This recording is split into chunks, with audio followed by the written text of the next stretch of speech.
Hello, it's Dan again with Eagle Mountain Solar, and today we wanted to discuss a topic regarding inverters and primarily the difference between string inverters and microinverters for your solar panel installation.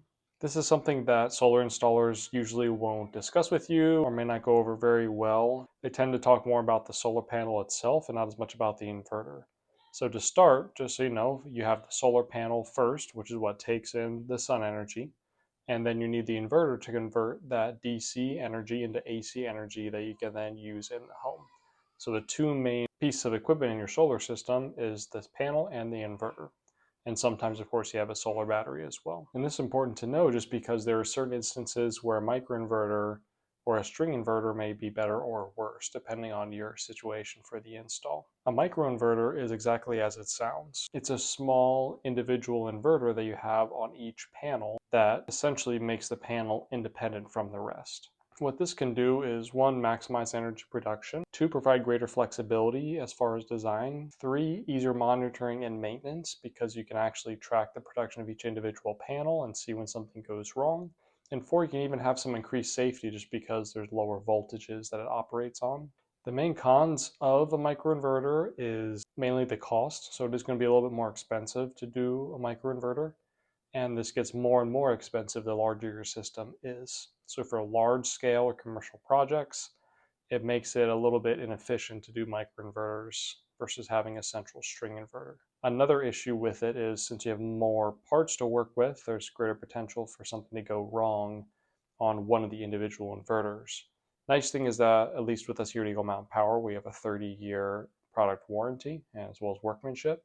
So you typically won't have to pay for a defect in an inverter, but if it happens, it could be a little bit of a headache, working through the companies and the warranties to get everything fixed. Let's talk about string inverters. String inverters is more what they used to use and are still using to some extent, though they tend to be moving more towards using these microinverters.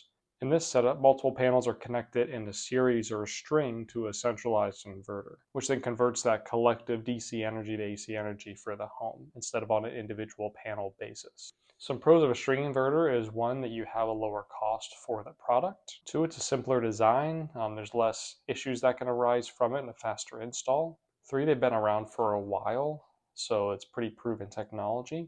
And 4, it's better for large-scale projects. The main con of string inverters is that they don't work well in shaded homes, because what happens is if one of the panels is receiving shade or is dirty or has an issue, it's kind of like a Christmas tree that affects all the panels in the chain. So if you have an issue with your inverter, you potentially lose production in your entire system or in that entire string until they come out and fix that inverter that you have. So you have reduced energy output if you have some shade on your roof, a centralized point of failure, there's some higher voltage risk, and a little bit of limited design flexibility as well. The most popular manufacturers for these inverters are Enphase and SolarEdge is what I typically see. Enphase is the main microinverter manufacturer, and SolarEdge the main string inverter with optimizers as well. So this is typically what your solar panel companies will recommend for you, such as like the Enphase IQ8 Plus is a big one on the market right now. So then the question is, what kind of inverter should you go with on your install?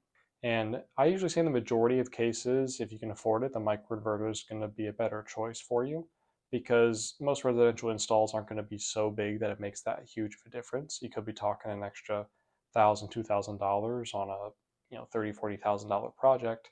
So it's not a massive difference in it. It's especially good if you're in a home that has some shaded areas or where all the panels aren't facing the proper orientation. So that way you don't have some panels that are bringing down the production of the others down the line. String inverters are only really the ideal choice if your roof is completely unshaded and all facing the ideal direction.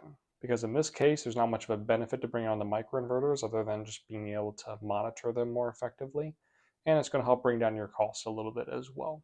So what I'd say is that in the majority of cases, try to go for a microinverter. Again, Enphase IQ8 is a good model on the market right now.